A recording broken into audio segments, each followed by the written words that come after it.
세상 가운데 살면서 하나님을 찬양하고 하나님을 예배할 수 있는 귀한 믿음을 주시니 감사합니다. 하나님 또한 특별히 하나님의 것을 구분하여 우리의 믿음 위에 하나님 드려진 이 예물들을 받아 주시옵소서. 11조의 예물을 받아 주시고 아버지 하나님께 드린 기도의 제목들과 감사의 예물들을 받아 주시옵소서. 우리 성도들이 세상 가운데 꾸어줄 지연정 꾸지 않는 인생이 되게 하여 주시옵소서. 베풀 수 있는 사람들이 되게 하여 주시옵소서. 선을 행할 수 있는 은혜를 허락하여 주시옵소서. 11조 드린 자들을 하나님 축복하여 주시고 그들의 11조가 더욱더 넘쳐날 수 있도록 하나님 축복하여 주시옵소서. 드리지 못한 손길을 하나님 긍휼히 여겨 주셔서 하나님께 드리고도 넉넉한 삶을 살아갈 수 있는 것을 간증하며 살아가게 하여 주시옵소서. 이 모든 예물을 받으신 하나님을 찬양하오며 걸어가신 예수님의 이름 받들어 기도드렸습니다. 아멘.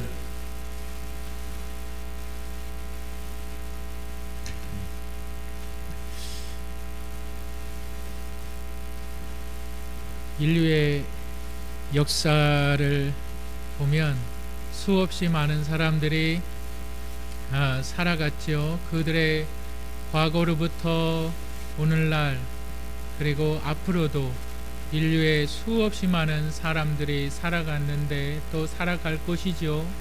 그 사람들의 공통된 삶의 특징이 있습니다. 그것이 뭐냐면 잘 사는 것입니다. 과거에도 사람들의 삶의 관심은 잘 사는 것이었고 오늘날에도 문명이 발달했어도 사람들의 관심은 잘 사는 것입니다. 그리고 앞으로도 아무리 문명이 발달한다고 해도 사람들의 관심은 하나입니다. 잘 사는 것입니다. 누구나 좋은 음식을 먹고 싶고 좋은 곳에 살고 싶고 내가 좋은 대접을 받고 싶어 하는 것은 잘못된 것이 아닙니다. 우리는 정말 잘 살아야 하고 우리는 진정으로 좋은 것들을 누려야 되는 줄 믿으시길 바랍니다. 그런데 우리보다 더욱더 우리를 잘 살도록 그 삶을 원하시는 분은 바로 하나님이십니다. 하나님은 우리에게 가장 귀한 것을 주시고 가장 좋은 것을 주시는 분임을 절대 잊어서는 안 됩니다. 우리는 잘 살아야만 합니다. 그런데 우리가 잘 살지 못하도록 우리의 삶을 막는 것을 우리는 발견하게 되는데 오늘 본문이 그것을 이야기하고 있어요. 너희는 참 잘 살아야 된다. 한 번밖에 없는 인생 참 잘 살아야 된다. 그런데 너희가 잘 살지 못하도록 너희의 삶을 막는 것이 있다. 바로 그것을 오늘 본문이 증거하고 있습니다. 우리 한번 따라 하실까요? 한 번뿐인 인생 잘 살아보자. 아멘. 그것이 오늘 말씀의 제목이에요. 한 번뿐인 인생 잘 살아보자. 그런데 한 번뿐인 인생을 우리가 잘 살기 위해서 기억해야만 하는 첫 번째가 있는데 사람을 대하는 원칙을 갖고 있어야 합니다. 사람을 대하는 원칙을 갖고 있자. 우리 한번 본문 야고보서 2장 1절을 한번 읽겠습니다. 시작. 내 형제들아 영광의 주 곧 우리 주 예수 그리스도에 대한 믿음을 너희가 가졌으니 사람을 차별하여 대하지 말라. 사람을 차별하지 말라. 좀 더 쉽게 얘기하면 어떤 말입니까? 사람을 외모로 판단하지 말라 이렇게 얘기합니다. 여러분 차별 당해 보셨습니까? 굉장히 큰 상처가 되지요. 차별하지 말아라. 그런데 이 야고보가 누구를 향해서 차별하지 말라라고 말하냐면 성도들을 향해서 말하고 있습니다. 바로 교회 안에 있는 성도들을 향해서 너희들 사람 차별하지 말아라. 너희들 교회 안에 있는 성도들 차별해서는 안 된다는 것이었어요. 이 야고보서가 기록되었을 때의 그리스도 교인들은 바로 사람을 차별했어요. 여러분 어떻게 차별을 했을까요? 우리 2장 2절서부터 한번 4절까지 읽어보겠습니다. 시작. 만일 너희 회당에 금 가락지를 끼고 아름다운 옷을 입은 사람이 들어오고 또 남루한 옷을 입은 가난한 사람이 들어올 때에 너희가 아름다운 옷을 입은 자를 눈여겨보고 말하되 여기 좋은 자리에 앉으소서 하고 또 가난한 자에게 말하되 너는 거기 서 있든지 내 발등상 아래에 앉으라 하면 너희끼리 서로 차별하며 악한 생각으로 판단하는 자가 되는 것이 아니냐. 무엇으로요? 악한 생각으로. 여러분 이 당시에 모이는 장소 회당을 말하는데 오늘날 회당은 교회지요. 예배당이에요. 근데 예배당에 사람들이 방문했을 때에 좋은 옷을 손에 금가락지를 끼고 좋은 옷을 입은 사람에게는 좋은 자리에 안내하고 그렇지 않고 남루한 옷을 입은 사람에게는 앉든지 말든지 서 있든지 예배를 드리지 말든지 마음대로 하라. 이렇게 차별을 한다는 거예요. 그리고 이렇게 얘기하죠. 겉모습으로 사람을 차별하는 것이 악한 생각이고 악한 행동이다. 왜 그럴까요? 너희가 예수 그리스도에 대한 믿음을 가졌으니 사람을 차별하지 말라는 거예요. 다시 이야기하면 예수 그리스도에 대한 믿음이 뭔가? 여러분 예수 그리스도에 대한 믿음이 뭐예요? 우리는 예수 그리스도의 이름으로 모이거든요. 우리는 예수 그리스도의 이름으로 예배드리거든요. 우리는 예수 그리스도를 따르는 자들이고 예수 그리스도로 인하여서 구원받은 자들이고 새 생명 얻은 자들이거든요. 예수 그리스도의 믿음은 뭘까요? 바로 영광된 하늘의 영광을 버리시고 이 낮고 낮은 곳에 인간의 몸을 입고 오신 분이 예수 그리스도이십니다. 하나님의 아들이신 분이 사람이 되셔서 죄인들에게 그 완전하신 생명을 내어주신 것이 예수 그리스도에 대한 믿음이고 이것을 한마디로 이야기하면 낮아짐입니다. 너희가 예수 그리스도에 대한 믿음, 낮아짐의 믿음이 있는데 왜 너희 형편에 있는 사람들을 차별하느냐? 사회 가운데 낮아진 자들이 누굴까요? 바로 가난한 자들입니다. 여러분 한번 우리 교회에 어떤 분이 방문하는데 멋진 벤츠, BMW 이런 차량을 타고 탁 왔어요. 그리고서 여자가 딱 내릴 때 보니까 아주 그냥 명품 샤넬백을 탁, 샤넬 플립백, 요즘 플립백이 유행한다 그래요. 샤넬 플립백이라 그래서 그 몇백만 원 되는 그 샤넬백을 탁 메고서 교회에 딱 옵니다. 그랬을 때 사람들이 어떻게 합니까? 본문에 보면은, 본문 4절에 보면은 너희가 그들을 눈여겨본다 이렇게 얘기해요. 정확한 뜻이 무슨 뜻일까요? 눈여겨본다는 것이 부럽다 이거예요. 여러분 좋은 것을 가진 사람들, 정말 멋진 옷을 입고 아니면 삶이 좀 풍요로운 사람들 부러워요? 부럽지 않아요? 부러워요? 부럽지 않아요? 한두 분만 계시. 저는 부러워요. 부러워요. 부러운 거는 죄가 아닙니다. 아니 부럽지요. 좋은 곳에 사는 거 부럽지요. 잘 사는 거 부럽지요. 좋은 것 먹는 거 부럽지요. 부러운 것까지는 죄가 아닙니다.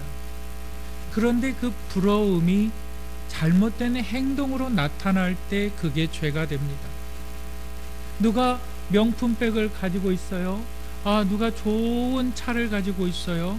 누가 아주 돈을 잘 벌었어요. 좋은 위치에 있어요. 그러면 좋은 거 가지고 있으니까 내가 부럽잖아요. 그러면 좋겠습니다. 얼마나 좋겠어요. 여러분, 백이 가짜인지 진짜인지 어떻게 아는지 아세요? 요즘 가짜가 하도 많아서 비 오는 날 안 돼요. 진짜 명품백을 가지고 있는 사람들은 비 오는 날 비에 젖을까봐 백을 가슴에 안는데요. 그런데 가짜 가지고 있는 사람들은 비 맞을까봐 이렇게 머리에 쓴대요.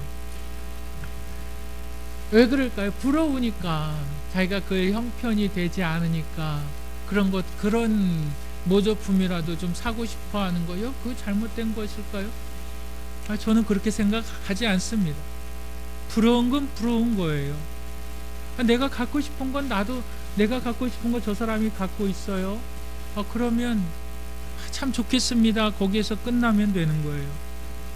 그런데 나의 이 부러움이 무의식적으로 잘못된 행동으로 나타난다. 그것이 가난한 자들을 향하여서 업신여긴다. 이렇게 얘기하는 거예요. 여러분, 그러면서 이 야고보가 이 가난한 사람들을 차별하고, 이 가난한 사람들, 정말 부유한 자들에 대해서 내가 그들을 향해서 내가 구분짓는 자들에 대해서 이 야고보는 다시 한번 구체적으로 설명을 합니다. 우리 5절을 한번 읽어보실까요? 2장 5절 다 같이 읽겠습니다. 시작. 내 사랑하는 형제들아, 들을지어다. 하나님이 세상에서 가난한 자를 택하사 믿음에 부요하게 하시고 또 자기를 사랑하는 자들에게 약속하신 나라를 상속으로 받게 하지 아니하셨느냐. 가난한 자들을 택하사 믿음에 부요하게 하셨다. 정말 그 가난한 자들이 복음을 받아들였다 이거예요.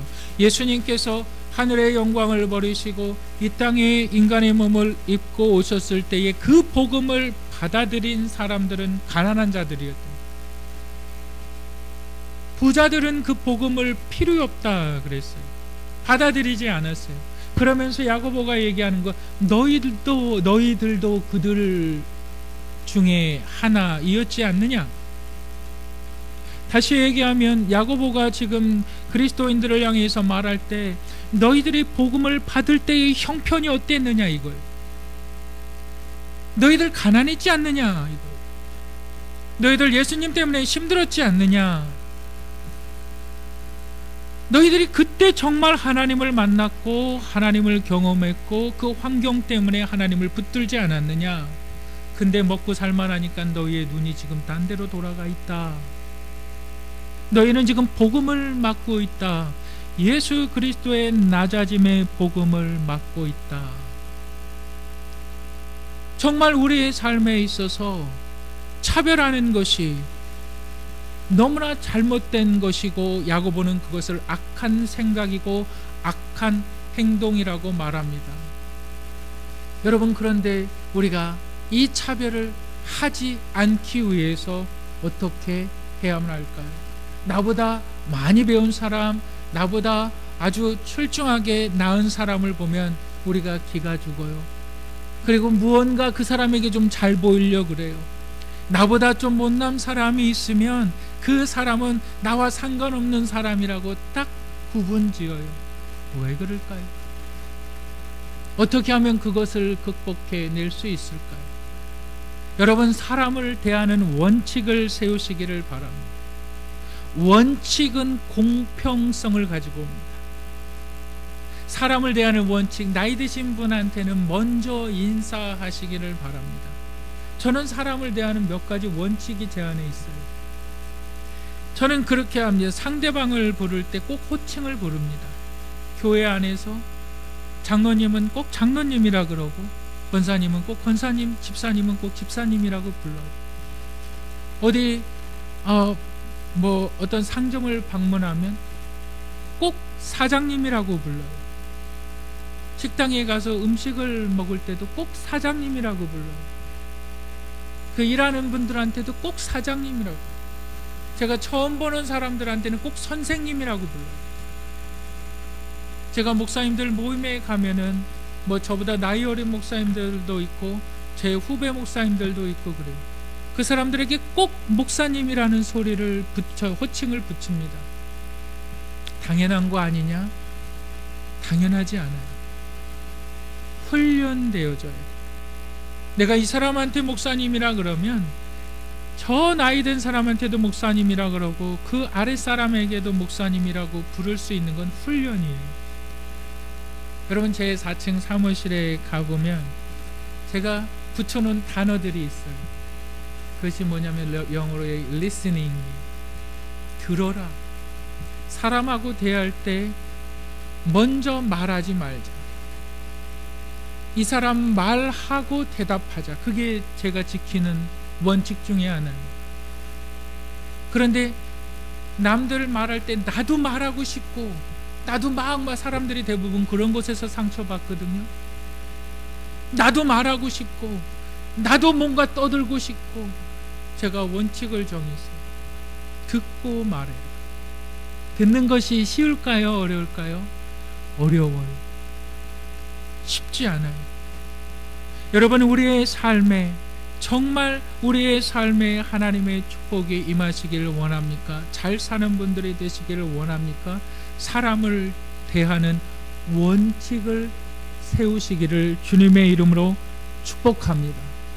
가난한 자들에게도, 옷을 잘 못 입은 자들에게도, 옷을 잘 입은 자들에게도, 나이 든 사람에게도, 어린 사람에게도 원칙을 세우시기를 주님의 이름으로 축복합니다.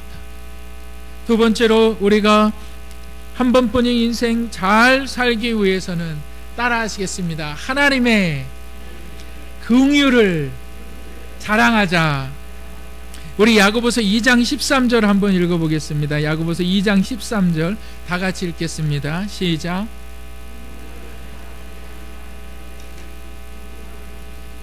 있으리라.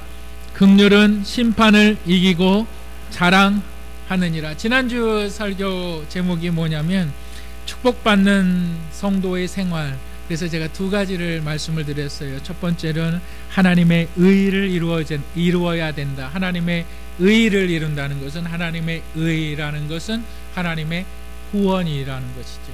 구원은 성장되어야 된다. 그걸 말씀을 드렸고, 두 번째로 말씀드린 것이 하나님을 자랑하라. 바로 그것이었습니다. 하나님을 자랑하는 것이 뭡니까? 말로서가 아니라 실질적인 도움을 주라. 이 도움이 필요한 사람은 실질적인 도움을 주라는 거였어요. 똑같은 맥락이에요. 하나님의 긍휼을 자랑하라. 이 본문 13절에서 이렇게 얘기하고 있어요. 긍휼을 행하지 아니하는 자에게는 긍휼 없는 심판이 있으리라. 그러나 긍휼은 심판을 이기고 자랑한다. 여러분, 긍휼이 뭘까요? 긍휼이 뭘까요? 올해는 긍휼을 생각할 때 여러분 남대문 시장 한번 가보셨나요? 서울역 한번 가보셨나요? 그럴 때 정말 한 푼 달라고 이렇게 구걸하시는 분들을 여러분들 종종 보시게 됩니다. 아, 저 사람 삶이 얼마나 힘들까? 저 사람 얼마나 어려울까? 내가 5,000원을 주고 내가 돈 10,000원이라도 그 사람을 불쌍히 여겨서 주는 것, 우리는 연민이라고도 동정이라고 말하고 그것을 긍휼이라고 우리가 생각을 합니다. 그런데 본문에 대한 긍휼은 그것이 아닙니다. 본문은 사람들이 어떠한 휴머니즘에서 내가 이 사람을 불쌍히 여겨서 내가 이 사람을 동정해서 내가 이 사람을 돕겠다라는 뜻이 긍휼이 아닙니다. 본문에서 말씀하고 있는 것은 하나님의 심판과 연관되어져 있는 거예요. 다시 얘기하면 하나님의 은혜를 경험했을 때 나타나는 행위가 긍휼입니다. 하나님의 은혜를 내 삶에 경험했을 때 나의 삶을 통해서 나타나는 행동의 원리, 행동의 원칙, 보여주는 그 행동이 긍휼이라는 거예요. 그럼 좀 더 쉽게 우리가 알기 위해서 우리 마태복음 5장 7절 한번 읽어보실까요? 마태복음 5장 7절 우리 예수님께서 이 긍휼에 대해서 분명히 말씀하셨는데 우리 한번 다 같이 읽어보겠습니다. 시작. 긍휼히 여기는 자는 복이 있나니 그들이 긍휼히 여김을 받을 것임이요. 긍휼히 여기는 자가 긍휼히 여김을 받는다. 반대로 긍휼히 여기지 않는 자는 긍휼히 여김을 받지 않는다. 여러분, 긍휼이라는 것은 하나님의 은혜를 경험하는 것. 호세아서가 있지요.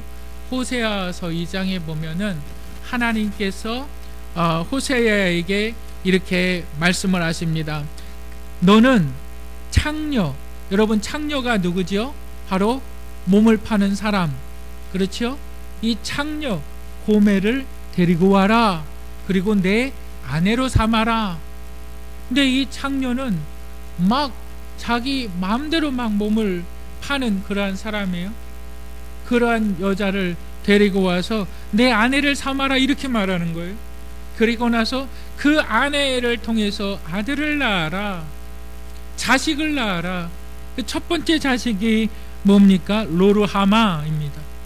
근데 그 아들의 이름의 뜻이 로르하마인데 그 자녀의 이름의 뜻이 뭐냐면 내가 너희를 긍휼히 여기지 않겠다라는 이름의 뜻이 로르하마예요. 두 번째 자녀를 낳아라. 그리고 그 자녀의 이름을 로암미라고 지어라. 로암미. 그것이 뭐냐면 너희는 더 이상 내 백성이 아니다. 하나님께서 호세아 선지자에게 창녀를 데리고 와서 자식을 낳고 그 자손들에게 이름을 지어라. 그 이름이 뭐냐면 너희는 내 백성이 아니고 내가 너희에게 긍휼을 베풀지 않겠다. 그 이름을 지어라. 이렇게 말합니다. 여기서 창녀와 그의 자녀들을 누구를 상징하냐면 이스라엘을 상징하는 거예요. 창녀와 같은 이스라엘. 여기에도 몸 팔고 저기에도 몸 팔고 여기에도 몸 팔고 저기에도 몸 팔고 하는 그 이스라엘. 더 이상 하나님의 은혜를 받을 수 없는 그 죄악 덩어리인 이스라엘. 그 이스라엘을 일방적인 하나님께서 찾아가 주셔서 그 이스라엘을 구원해 주셔서 남편이 하나님이 그 이스라엘을 아내 삼아 주신 것을 구원이라 긍휼이라 말하는 거예요. 내가 노력해서 하나님의 은혜를 받은 것이 아니라 수천 수만 가지의 죄악들, 내가 들춰내면 들춰낼수록 추악한 나의 그 본질 속에 하나님께서 찾아오셔서 하나님의 일방적인 은혜를 깨닫게 해주시고 나를 자녀 삼아주신 그 하나님의 은혜를 깨달았을 때에 나는 하나님으로부터 긍휼함을 받았다라고 말하는 것이고, 그 긍휼함을 받은 자들은 그 긍휼을 실천하라 이 말이에요. 내가 연민이 있어서, 내가 동정이 있어서, 저 사람 불쌍하니까 내가 돈 1,000원, 내가 돈 10,000원 도와줘야 되겠다, 내 의지에서 일어나는 것이 아니라 하나님의 전적인 은혜를 내가 경험했을 때에 나같이 더러운 자들, 나같이 거짓말하는 자들, 나같이 속이는 자들, 나같이 음흉한 자들을 하나님이 만나주셨고 하나님이 자녀 삼아주셨고 그 나라의 상속자로 삼아주신 것을 내가 믿었다면, 내가 경험했다면 그것이 하나님의 긍휼이고 그 긍휼이 나의 삶을 통해서 나타나야 된다는 거예요. 그런데 그것이 뭐냐면 가난한 자를 돌아보라는 거예요. 너희가 가난한 자를 돌아보지 않으면 너희도 그 긍휼이 없는 심판을 받게 된다. 내 삶을 한번 돌아보시길 바랍니다. 내가 도울 수 있는 사람들이 누가 있을까?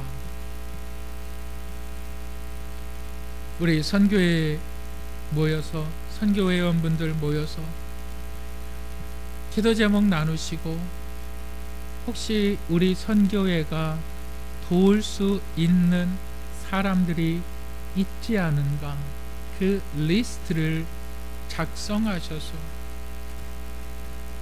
아주 작게 시작하시기를 주님의 이름으로 축복합니다. 또 개인적으로는 여러분 해밀장학회를 여러분 도우시길 바랍니다. 비가 온 뒤 맑게 갠 해밀장학회, 맑게 갠 하늘. 여러분 우리 교회에 10년 지나면 몇 분이나 여기 앉아서 예배 드릴까요? 거의 한 3분의 2 이상은 안 계실 것입니다. 해밀장학회는요, 청년들을 물질적으로 돕는 것입니다.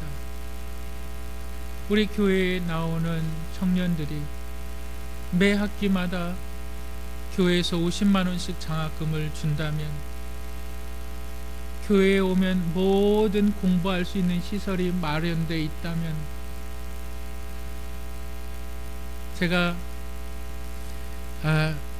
어떻게 하면은 청년 사역을 잘 할 수 있습니까?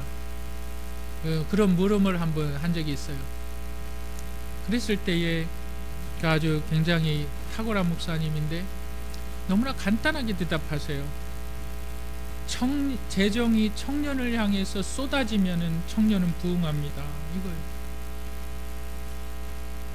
재정이 청년을 향해서 부어지면 청년들, 여러분 인력시장 거기에 청년들이 제일 많아요. 새벽 4시면, 새벽 4시 반이면 왜 주일날 청년이 안 오냐고요? 다 아르바이트가 있어요. 왜 교회에 청년이 없냐고요? 먹고 살아야 되니까 그 아이들이. 아르바이트 하는 게 얼마나 여러분 힘든지 아십니까? 정말 힘들어요. 저도 아르바이트 많이 해봤어요. 왜 아이들 교회에 안 오고 세상 가운데 빠지냐고요? 교회가 그들에게 편의를 제공해 줄 수 있다면 그들 결코 세상 가운데 가지 않습니다. 이곳에서 공부하고 이곳에서 자기들의 재능을 키워나가며 이곳에서 하나님의 은혜를 발견한다면 우리 교회는 소망이 있습니다. 우리 교회에 청년들이 오지 않는 이유가 어디에 있을까요? 우리 성도들의 눈이 그들을 향하여서 보여지지 않고 있는, 잘 나오던 아이들이 나오지 않아요. 전화해봐요. 왜 그러냐? 목사님 아르바이트 시작했어요. 그거예요. 주일날을 빼먹고 아르바이트를 할 수 있는 가능성이 전혀 없습니다. 근데 여러분들이 헌신하신다면요, 여러분들이 힘을 실어준다면요, 우리 안에서 정말 서울대생도 나오고 고대생도 나오고 정말 유명한 대학생들이 나오고 그들이 좋은 직장을 가고 그들이 정말 사회에서 한 일들을 감당한다면요, 그들이 자기 재능들을 감당할 수 있고 그들이 정말 예배를 통해서 하나님을 경험하고 아름다운 목회자의 아름다운 가정을 세우며 정말 하나님을 향해서 세상의 관심이 아니라, 세상의 어떤 그 윤리와 그 비도덕적인 것이 아니라, 세상 사람들의 풍조를 따라가는 청년들이 아니라 주의 말씀으로 인하여서 그들이 세워진다면요, 그 일들이 우리 교회를 통하여 일어난다면 하나님께서 이 교회에 축복하지 않겠습니까? 그 일들을 우리 교회에서 우리가 한다면요, 정말 하나님께서 이 교회를 축복하지 않겠습니까? 여러분 도우시기 바랍니다. 해밀장학회 지금은 너무나 연약하지만 힘을 실어주시기를 바랍니다. 공부 잘하는 아이들은 장학금 줘가며 도와야 됩니다. 생계가 어려운 아이들은 돈을 줘가면서 쌀이라도 대줘가면서 힘내라고 해야 합니다. 잘못된 길로 가지 말라고 해야만 합니다. 공부할 장소를 교회에서 제공해 줘야 됩니다. 비싼 커피숍 가서 뭘 사 먹을 수 있는 형편도 안 되는 사람들에게 교회에서 그 공간들을 제공해 줘야만 합니다. 마음대로 공부하고 마음대로 놀고 마음대로 먹어라. 잘 되라. 여러분, 그 일에 힘을 실어주시기를 주님의 이름으로 축복합니다. 그런데 중요한 사실은 우리가 주는 것으로 끝나면 안 됩니다. 먼저 주고 복음을 듣게 해야만 합니다. 먼저 초대하고 먼저 우리가 사랑을 베풀 때에, 그리고 나서 그들의 마음이 열리면 이제 복음을 줘야 합니다. 복음을 듣게 해야만 합니다. 그게 바로 영원히 잘 사는 것입니다. 당신 정말 천국과 지옥에 있는 것을 믿습니까? 정말 예수 그리스도에 대해서 알고 싶습니까? 그리고 복음을 알려 주어야 합니다. 여러분, 하나님께서는 우리가 정말 잘 살기를 원하십니다. 우리의 삶을 잘 살지 못하게 막는 것이 있는데, 야고보는 그것이 너희가 사람을 차별하는 것이다. 어떻게 하면 차별하지 않을까요? 우리가 사람을 대할 때에 원칙을 세우시기를 주님의 이름으로 축복합니다. 하나님은 정말 우리의 삶을 잘 살기 원하시는데, 우리가 잘 살기 위해서는 하나님의 긍휼을 자랑하시기를 바랍니다. 내 삶에 임한 하나님의 긍휼을 자랑하시는 저와 여러분들이 되시기를 주님의 이름으로 축복합니다. 우리 이 시간 함께 찬송가 390장 반주해 주시고요, 우리 통성으로 기도